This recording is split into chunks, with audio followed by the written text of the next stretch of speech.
औज़ु बिल्लाहि मिनश शैतानिर रजीम बिस्मिल्लाहिर्रहमानिर्रहीम। दोस्तों अस्सलाम वालेकुम। मैं मोहम्मद शबीर और तुसी देख रहे हो मेरा यूट्यूब चैनल वेला बाबा वीलाल। दोस्तों तुहाडे अगे गुजारिश है कि साडी इस वीडियो नूं आखिर तक देखा जे ताकि साडा जिहड़ा मकसद है और जिहड़े इस काज दे उत्ते असीं काम कर रहे हैं ओहदा तुहानूं सही मैने च इलम हो सके।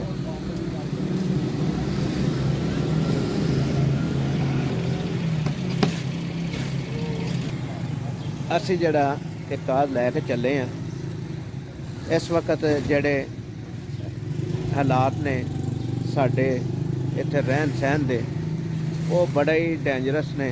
माड़े लोगों वास्ते जड़ा ना इस वक्त खास तौर पर मुश्किलात ने महंगाई की वजह तो।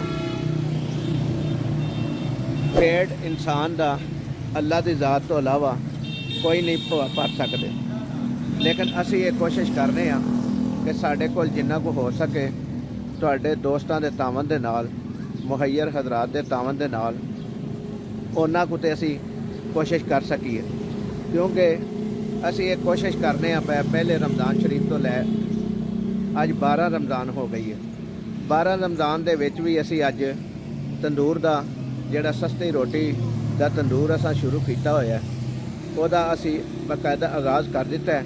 और माड़े लोग 10 रुपए की रोटी बड़ी खुशी के नाल लैके जा रहे हैं, क्योंकि होटलों के उत्ते यही रोटी 20 तो 25 रुपए की लोग सेल करते हैं, जिस की वजह तो हर इंसान, हर माड़ा इंसान रोटी अपने घर के अफराद के मुताबक नहीं खरीद सकता। क्योंकि रोटी के नाल खाण वास्ते जिहड़ियां चीज़ां सालन की शक्ल या सब्जियां की शक्ल चाहिए ਉਹਦੇ उत्ते भी अखराजात इस वक्त आम इंसान बर्दाश्त नहीं कर सकता। असी ये कावश की है, कोशिश की है कि असी जेडे माड़े लोग ने, जेडे गरीब ने, वो इस तो साढ़े पॉइंट के उत्तों जी 10 रुपए की रोटी लैके जान। तो ये साढ़े जेडे दोस्त अहबाब ने साढ़े नाल तावन करते हैं उन्हों का भी बड़ा शुक्रिया, मेहरबानी उन्हों की कि जेडे इस काज दे विच साडी टीम का हिस्सा बने और साढ़े नाल तावन कर रहे हैं।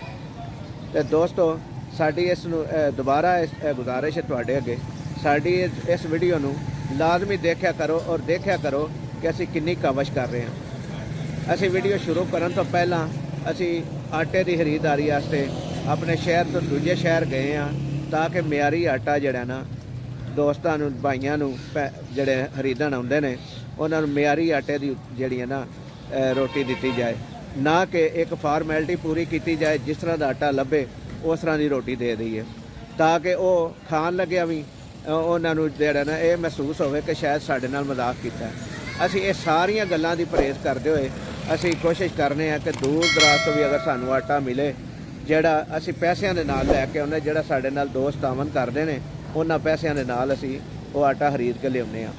असी जड़े मजदूर रखे ने बंदे काम करन वाले रोटी लांदे ने जड़े उन्होंने भी असी उन्हों की मूँह मंगी मजदूरी दे रहे हैं, क्योंकि साडा जिहड़ा मकसद है कि माड़े की मदद करना, खिदमत करना। वो अगर उन्होंने मूँह मंगी मजदूरी उन्होंने ना दईए तो उन्होंने नाल भी ज़्यादती होएगी। तो दोस्तों फिर तुहाडे अगे एक बारी फिर गुजारिश है कि इस काज दे विच साडी टीम का हिस्सा बनो।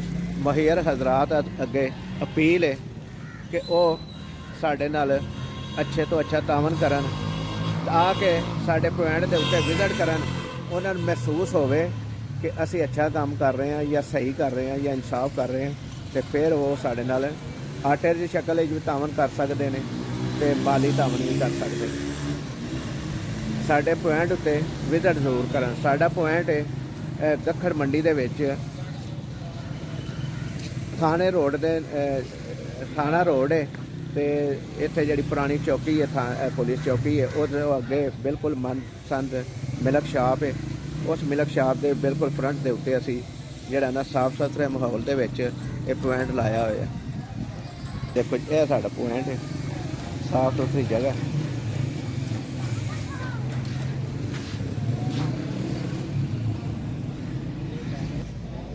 फलाही तंदूर, भूखे को खाना खिलाना सबसे बड़ी नेकी है। मेरा शहर मेरे लोग रेस्टोरेंट के नाम से हमने जो है ये शुरू किया हुआ है। माशाल्लाह जी माशाल्लाह, तंदूर जो है ना, तंदूर पे काम हो रहा है जी, रोटियां लग रही हैं और गाहक आ रहे हैं। कुछ गाहकों की जो है ना हम वीडियो में नहीं बनाते क्योंकि वो समझने के मुस्तहिक होते हैं और उनकी हम चाहते भी नहीं कि वीडियो बनाएं। ज़बरदस्त रोटी लग रही है। अल्लाह ताला की ज़ात हर मुसलमान को, हर इंसान को ऐसी हिम्मत ताकत दे जो इंसानियत के काम आए, इंसानों के काम आए, गरीबों का दुख दर्द बांटे। आज जो है आज उस्ताद के साथ जो है ना पेड़े वाला कारीगर है ना, तो जिसकी वजह से जो आज रोटी की रवानी में कमी नहीं आई, रवानी से लग रही हैं और गाहक जो है ना रवानी से लेते जा रहे हैं। आज किसी को खड़े नहीं होना पड़ता है। बाबा जी या साथ जो है ना पेड़े वाला बंदा रखा हुआ है, आज इसको भी आज देनी है इसके दिहाड़ी जो है, क्योंकि अवाम की सहूलत के लिए हमने ये लगाया हुआ है। तो अवाम को सहूलत ये भी होनी चाहिए कि उनको इंतज़ार नहीं करना पड़े रोटी के एवज़, ताकि वो आसानी से घर अपने पहुँचें और रोज़ा जाके अफ्तार करें। इस वक्त रोज़ा अफ्तार होने में तकरीबन 10 मिनट रह गए हैं, लेकिन हमारा जो कारीगर है वो देखें कि अपनी स्पीड उसने पूरी की हुई है, पूरी रखी हुई है स्पीड जो है।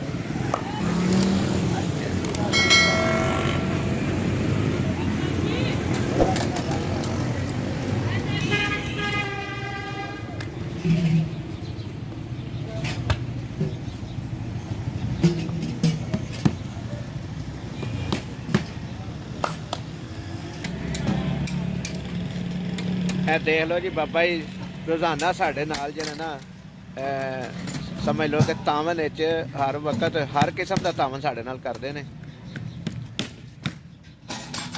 ना रोटियां भी पा के लोग छापरा नवेजदे ना, गिन गिन के दई होंदे ने जेड़े गाहक होंदे ने, और सारे दिन साढ़े नाल रहिंदे ने।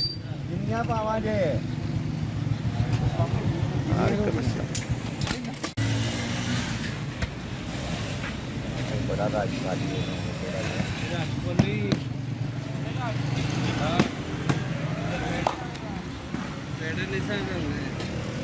हाँ जी,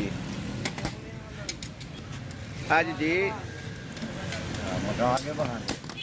आज जो है ना गाहक साथ साथ जो है ना जा रहे हैं रोटी लेके। आज रश बन नहीं रहा क्योंकि उस्ताद के साथ आज पेड़े लगाने वाला भी बंदा है।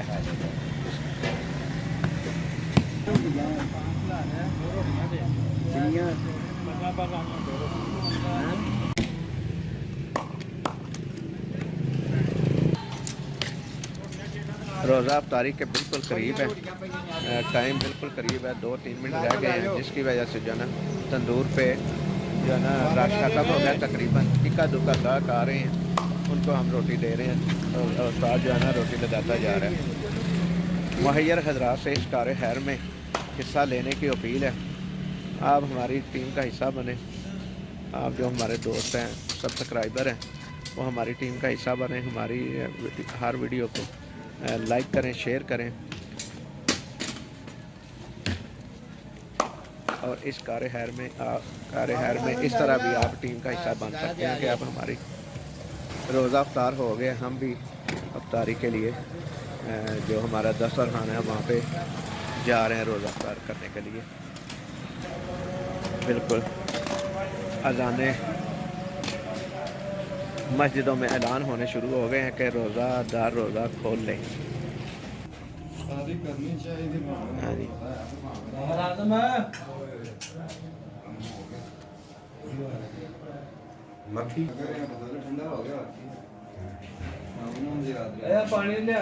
रोज़ा अफ्तार करने के बाद दोबारा तंदूर पे रोटियां लगाने का काम शुरू कर दिया गया है।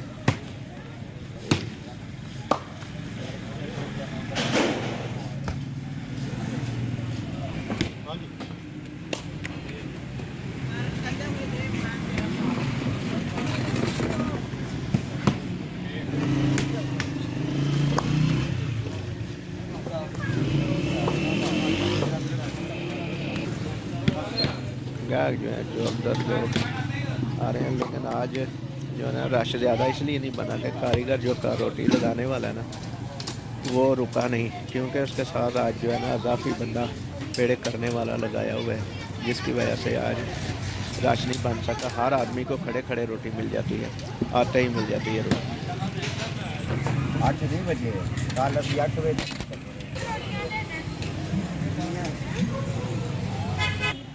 तो दोस्तों कल तक के लिए इजाज़त दीजिए। इस वीडियो को लाइक करें, शेयर करें और चैनल को सब्सक्राइब करें। अल्लाह ताला आपका हमारा हामी और नासिर हो। अल्लाह निगहबान।